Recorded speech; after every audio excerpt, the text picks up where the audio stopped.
जय श्री कृष्ण भक्तों, आप सभी जनों पर भगवान श्री कृष्ण की कृपा सदैव बनी रहे।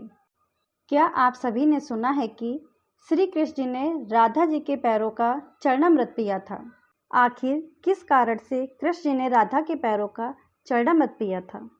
तो चलिए इस कथा के माध्यम से जानते हैं कि उन्होंने ऐसा क्यों किया था। राधा रानी के चरणामृत से संबंधित एक पौराणिक गाथा काफ़ी प्रसिद्ध है, जो हमें श्री कृष्ण एवं राधा रानी के अटूट प्रेम की याद दिलाती है। कहते हैं कि एक बार नंदलाल काफ़ी बीमार पड़ गए। कोई दवा या जड़ी बूटी का उन पर कोई असर नहीं हो रहा था। तभी श्री कृष्ण जी ने स्वयं ही गोपियों से एक ऐसा उपाय करने के लिए कहा, जिसे सुन गोपियां भी दुविधा में पड़ गईं। वे बहुत ज़्यादा ही अस्वस्थ होते जा रहे थे। श्री कृष्ण जी के उपाय को सुनकर गोपियों का मन विचलित हो गया। वे गोपियां उनके इस उपाय को मानने के लिए तैयार नहीं हुईं।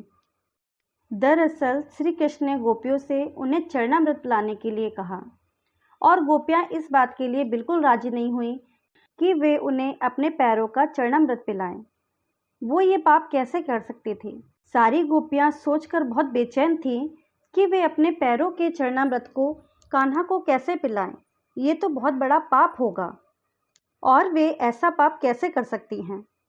वे तो श्री कृष्ण जी से अटूट प्रेम करती हैं और उनके लिए अपने प्राण न्यौछावर कर सकती हैं, तो वे ऐसा पाप नहीं कर सकती। पर श्री कृष्ण जी के बार बार कहने पर भी गोपियां नहीं मानी।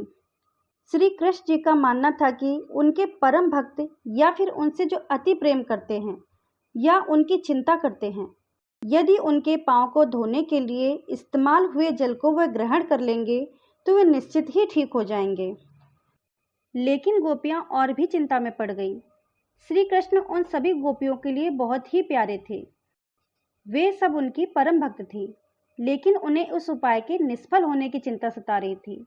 वे सोच रही थी, कहीं ऐसा करने पर भी श्री कृष्ण जी ठीक नहीं हुए तो हमारी भक्ति का अपमान होगा, हमारे प्रेम का अपमान होगा।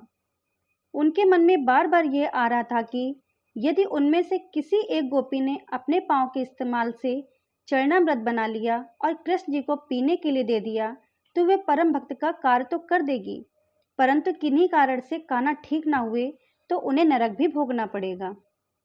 इसके पश्चात सभी गोपियां व्याकुल होकर श्री कृष्ण की ओर ताक रही थी और किसी अन्य उपाय के बारे में सोच रही थी। तत्पश्चात वहां कृष्ण जी की प्रिय राधा आ गई। अपने कृष्ण को इस हालत में देख के राधा के तो जैसे प्राण ही निकल गए। वे बेसुध हो गईं। जब गोपियों ने कृष्ण द्वारा बताया गया उपाय राधा को बताया तो राधा ने एक क्षण भी व्यर्थ करना उचित नहीं समझा और जल्द ही स्वयं के पांव धोकर चरणामृत तैयार कर श्री कृष्ण को पिलाने के लिए आगे बढ़ी। राधा जी जानती थी कि वे क्या कर रही हैं। जो बात अन्य गोपियों के लिए भय का कारण थी, ठीक वही बात राधा जी के भय का कारण थी कि कहीं चरणामृत पीने के बाद भी श्री कृष्ण जी ठीक ना हुए तो क्या होगा। शायद इस पाप के लिए उन्हें नरक में जाना पड़े। लेकिन श्री कृष्ण को वापस स्वस्थ करने के लिए वह नरक में जाने के लिए भी तैयार हो गई। आखिरकार कान्हा जी ने चरणामृत ग्रहण किया और देखते ही देखते वे ठीक हो गए, क्योंकि वह राधा थी जिनके प्यार व सच्ची निष्ठा से कृष्ण जी तुरंत स्वस्थ हो गए। अपने कृष्ण को निरोग देखने के लिए राधा जी ने एक बार भी स्वयं के भविष्य की चिंता नहीं की और वही किया जो उनका धर्म था। बोलो श्री कृष्ण राधा रानी की जय हो।